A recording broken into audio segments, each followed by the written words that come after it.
Welcome to BP academy. आज का जो हमारा टॉपिक है वो है व्हाट इज चार्ज एग्जैक्टली, यानी कि चार्ज असल में क्या होता है। आपने पॉजिटिव चार्ज और नेगेटिव चार्ज के बारे में तो ज़रूर सुना होगा। आज हम पढ़ेंगे कि ये चार्ज क्या होता है, चाहे वो पॉजिटिव चार्ज हो या नेगेटिव चार्ज हो, ये असल में होता क्या है। इसको जानने के लिए हमें कुछ नेचुरल फोर्स ऑफ अट्रैक्शंस को जानना होगा, यानी कि जो फोर्स ऑफ अट्रैक्शंस हैं उनको पहले हमें जानना होगा कि वो क्या है, उनका चार्ज के साथ क्या ताल्लुक है। में सबसे पहले जो हम लेते हैं वो क्या है, हमारे पास है ग्रेविटी। यानी कि ग्रेविटी क्या है, ग्रेविटी दो ऑब्जेक्ट के दरमियान फोर्स ऑफ अट्रैक्शन है। ठीक है, यानी कि ग्रेविटी के लिए लाजमी है कि जो एक ऑब्जेक्ट हो वो जिसामत में बड़ी हो और एक ऑब्जेक्ट हो वो जिसामत में छोटी हो, उनके दरमियान फोर्सेस ऑफ अट्रैक्शन जो होगी वो क्या होगी, ग्रेविटी होगी। ग्रेविटी अगर आप देखना चाहें तो हमारे अर्थ की मिसाल ले लें, तो अगर हम हैं, हमारी जिसामत हमारी ज़मीन की निस्बत छोटी होती है, ज़मीन की बड़ी होती है जिसामत, तो इसलिए वो हमें अट्रैक्ट करती है। ये ग्रेविटी की वजह से ही हमें अट्रैक्ट करती है और ये अट्रैक्शन हमें ईज़िली महसूस होती है कि ग्रेविटी हमें अट्रैक्ट कर रहा है। ये एक फ़ोर्स ऑफ अट्रैक्शन था। अगर इसके बाद हम देखें मैग्नेटिक फ़ोर्स को, तो वो भी इस तरह का है। अगर हम एक मैग्नेट ले लें और इसको एक आयरन के पास ले जाएँ, तो वो आयरन को अट्रैक्ट करेगा, तो ये भी एक किस्म का फ़ोर्स ऑफ अट्रैक्शन है।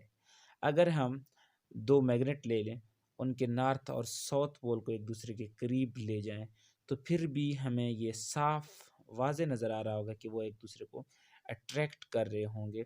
ये भी एक किस्म की फ़ोर्स ऑफ अट्रैक्शन है।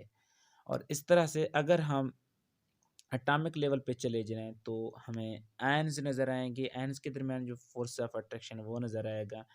फ़र्ज़ के हम मिसाल ले लेते हैं कि हमारे पास एक सोडियम का आयन है और एक हमारे पास क्लोरीन का आयन है। इनके दरमियान जो अट्रैक्शन है आयन्स के दरमियान, ये भी एक किस्म का फ़ोर्स ऑफ अट्रैक्शन है कि एक के न्यूक्लियस से कुछ आयन ख़ारिज होकर दूसरे के न्यूक्लियस में ऐड हो जाएँगे। ये भी एक किस्म का फ़ोर्स ऑफ अट्रैक्शन है। इसके बाद अगर हम चले जाएँ सब एटॉमिक लेवल पे, तो हमें इलेक्ट्रॉन और प्रोटॉन नज़र आएँगे। तो इलेक्ट्रॉन और प्रोटॉन के दरमियान भी फ़ोर्स ऑफ अट्रैक्शन होगा, क्योंकि इलेक्ट्रॉन पर नेगेटिव और प्रोटॉन पर पॉजिटिव चार्ज होता है इसलिए।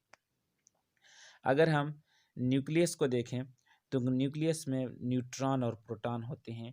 ये एक मख़सूस किस्म के फ़ोर्स ऑफ अट्रैक्शन से जुड़े होते हैं और जो इलेक्ट्रॉन है वो इनके बाहर ऑर्बिट्स में रिवॉल्व कर रहा होगा। ये एक मख़सूस फ़ोर्स ऑफ अट्रैक्शन के ज़रिए जुड़े हुए होते हैं। इसलिए ये जो चार्ज है ये भी एक किस्म का फ़ोर्स ऑफ अट्रैक्शन है। तो हम कहते हैं charge is a force of attraction between the sub atomic particles. इनके सब एटॉमिक पार्टिकल्स के दरमियान जो अट्रैक्शन है उससे हम चार्ज का नाम देते हैं।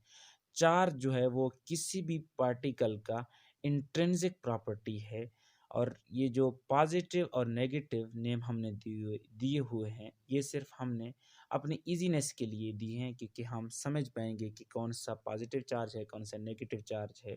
वैसे नेचुरली जो चार्ज है वो क्या है, फोर्स ऑफ अट्रैक्शन है। अगर आपका कोई क्वेश्चन है तो आप ज़रूर कमेंट कीजिए।